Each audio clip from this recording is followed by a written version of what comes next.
उत्तर प्रदेश में मुख्यमंत्री अखिलेश यादव की सरकार को सत्ता में बागडोर संभाले पूरा 1 साल हो गया है। 15 मार्च 2012, आज से ठीक 1 साल पहले अखिलेश यादव ने उत्तर प्रदेश की कमान संभाली थी। 1 साल में कानून व्यवस्था पर कई बार सवालिया निशान लगे।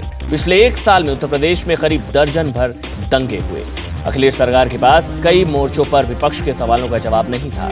पशुओं की तस्करी में मंत्री का नाम आने से जुड़ा विवाद हो, विधायक के समर्थकों की फायरिंग हो, मंत्री पर अपहरण का मामला हो, या फिर अखिलेश सरकार में मंत्री रहे राजा भैया पर एक पुलिस अधिकारी की हत्या की साजिश में शामिल होने के आरोप हो, हर बार अखिलेश सरकार सवालों में घिरी नजर आई। हालांकि अखिलेश सरकार ने बेरोजगारी भत्ता, कन्या विद्याधन, किसानों की कर्ज माफी और छात्रों को लैपटॉप देने जैसे वादे पूरे किए हैं। सवाल यह है कि जिस उम्मीद के साथ जनता ने अखिलेश को पूर्ण बहुमत देकर सत्ता सौंपी थी, वो पूरी हुई है या फिर नहीं। कंप्यूटर का क्रेज युवाओं को इस योजना से जोड़ता गया। करना कुछ नहीं था, सिर्फ कंप्यूटर पर बैठकर क्लिक तो करना ही था। आइए समझने की कोशिश करते हैं कि आखिर ये फर्जीवाड़ा है क्या।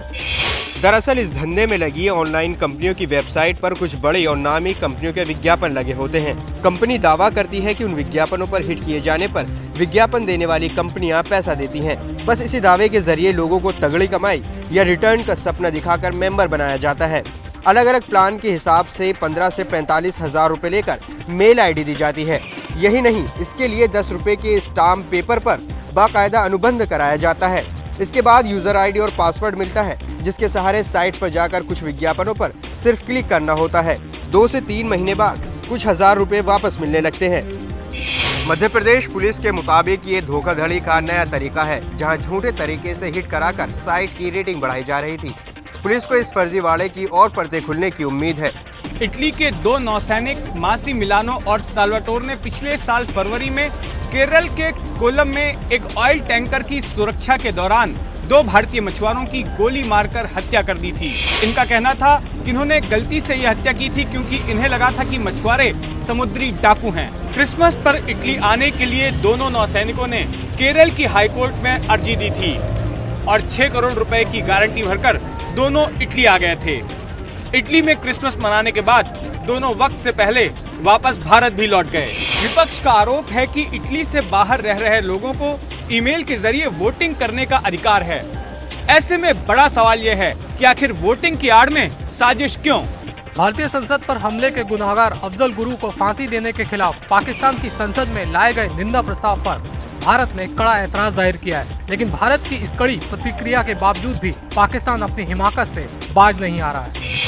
पाकिस्तानी विदेश मंत्री हिना रबानी खैर अपने मुल्क के आपत्तिजनक बर्ताव पर माफी मांगने की जगह उल्टे भारतीय मीडिया को नसीहत देने में लगी हैं।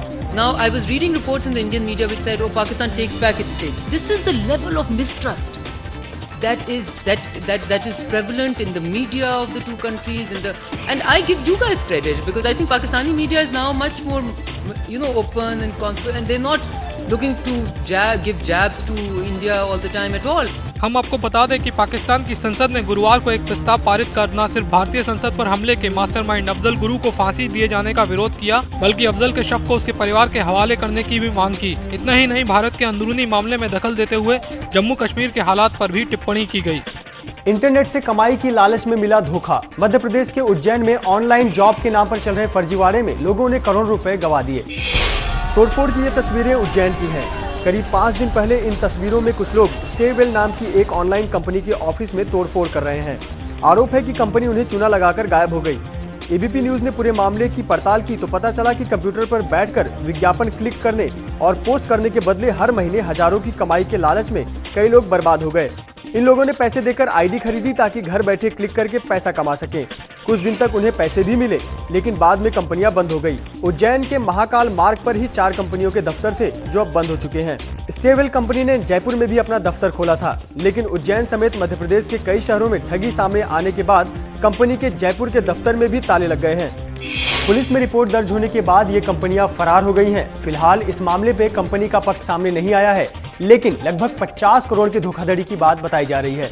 करीब 350 करोड़ रुपए के अगस्ता वेस्टलैंड हेलीकॉप्टर सौदे में कथित दलाली के मामले में इटली की कंपनी अगस्ता वेस्टलैंड को जवाब देने के लिए 1 हफ्ते का समय और दिया गया है। पिछले हफ्ते रक्षा मंत्रालय ने अगस्ता वेस्टलैंड को इस मामले में अपना जवाब देने को कहा था।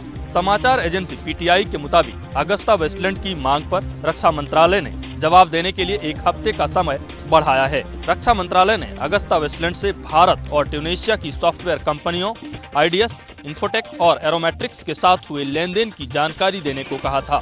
आईडीएस, इन्फोटेक और एरोमेट्रिक्स दोनों ही चंडीगढ़ की कंपनियां हैं। सीबीआई इन दोनों ही कंपनियों की जांच कर रही है।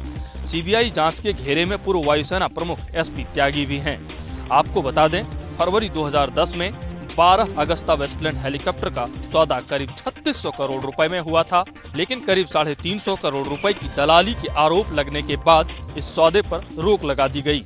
आरोप है कि आईडीएस, इन्फोटेक और एरोमेट्रिक्स के जरिए दलाली की रकम का भुगतान हुआ है। बुधवार को श्रीनगर में हुए आतंकी हमले में शहीद हुए सीआरपीएफ के जवानों का आज पूरे सम्मान के साथ अंतिम संस्कार किया जाएगा।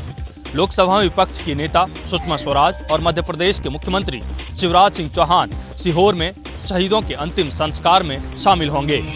श्रीनगर में बुधवार को हुए आतंकी हमले में सीआरपीएफ के 5 जवान शहीद हो गए थे। इन सभी शहीदों का आज पूरे सम्मान के साथ अंतिम संस्कार किया जाएगा। देश के लिए अपनी जान कुर्बान करने वाले ये शहीद हैं मध्य प्रदेश के सीहोर के रहने वाले शहीद ओम प्रकाश मालवीय, यूपी के उरई के रहने वाले शहीद अवध बिहारी सिंह परिहार, झारखंड के हजारीबाग के रहने वाले शहीद सुभाष बरला, कर्नाटक के मांड्या के निवासी शहीद कांस्टेबल सतीश शेट्टी और तमिलनाडु के मदुरई के शहीद एल परुमल शामिल हैं। श्रीनगर के बेमीना में सीआरपीएफ कैंप पर हुए आतंकी हमले में जान गंवाने वाले शहीदों को आज पूरा देश श्रद्धांजलि दे रहा है। उत्तर प्रदेश में मुख्यमंत्री अखिलेश यादव की सरकार को सत्ता में बागडोर संभाले पूरा 1 साल हो गया है। इस मौके पर समाजवादी पार्टी सत्ता में आने का जश्न तो मनाएगी, लेकिन अहम सवाल यह है कि अखिलेश की सरकार ने पिछले 1 साल में क्या खोया और क्या पाया।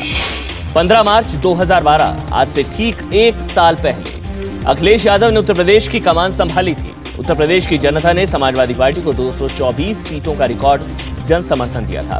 कई वादे, नए इरादे और भ्रष्टाचार मिटाने के दावे के साथ सत्ता में आई अखिलेश सरकार को अपनी पार्टी के लोगों से मिल रही चुनौतियों का सामना करना पड़ा। 1 साल में कानून व्यवस्था पर कई बार सवालिया निशान लगे। पिछले 1 साल में उत्तर प्रदेश में करीब दर्जन भर दंगे हुए। अखिलेश सरकार के पास कई मोर्चों पर विपक्ष के सवालों का जवाब नहीं था। पशुओं की तस्करी में मंत्री का नाम आने से जुड़ा विवाद हो, विधायक के समर्थकों की फायरिंग हो, मंत्री पर अपहरण का मामला हो या फिर अखिलेश सरकार में मंत्री रहे राजा भैया पर एक पुलिस अधिकारी की हत्या की साजिश में शामिल होने के आरोप हो, हर बार अखिलेश सरकार सवालों में घिरी नजर आई। हालांकि अखिलेश सरकार ने बेरोजगारी भत्ता, कन्या विद्याधन, किसानों की कर्ज माफी और छात्रों को लैपटॉप देने जैसे वादे पूरे किए हैं, लेकिन इन योजनाओं को जिस तरह से अमली जामा पहनाया गया उस पर भी विवाद हुआ।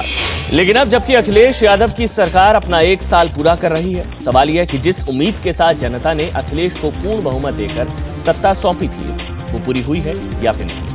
पंजाब के 6 कांग्रेसी विधायकों के खिलाफ चंडीगढ़ में मारपीट का मामला दर्ज हो गया है। इन सभी विधायकों पर आरोप है कि उन्होंने पंजाब विधानसभा परिसर में एक हवलदार की पिटाई की है। पंजाब विधानसभा में कांग्रेस के विधायक गुरकीरत सिंह कोटली, कुलजीत सिंह नागरा, सुखविंदर रंधावा, जगमोहन सिंह कंग, राणा गुरजीत और बलवीर सिंह सिद्धू के खिलाफ मारपीट का मामला दर्ज किया गया है। इन सब पर आरोप है कि उन्होंने अपने 15-20 साथियों के साथ मिलकर विधानसभा परिसर में उस वक्त एक हवलदार की पिटाई कर दी जब वो उन्हें विधानसभा में तरन में मारपीट का शिकार हुई महिला और उसके पिता को अंदर ले जाने से रोक रहा था। इस पूरी घटना के विजुअल मीडिया ने कैद किए थे और ये मामला तूल पकड़ गया था। इसके बाद कांग्रेसी विधायकों ने विधानसभा के अंदर भी स्पीकर की कुर्सी तक जाकर बवाल किया था। सरकारी तेल कंपनियां आज पेट्रोल डीजल के दामों की समीक्षा करेंगी। पीटीआई के मुताबिक पेट्रोल के दामों में कटौती की जा सकती है, जबकि डीजल के दाम और बढ़ने की आशंका है। पीटीआई के मुताबिक पेट्रोल के दाम में 1 रुपए प्रति लीटर की कटौती की जा सकती है, जबकि डीजल की कीमत प्रति लीटर 40 से 50 पैसे बढ़ाए जाने की आशंका है। पेट्रोल डीजल के दाम पिछली बार 2 मार्च को बढ़ाए गए थे।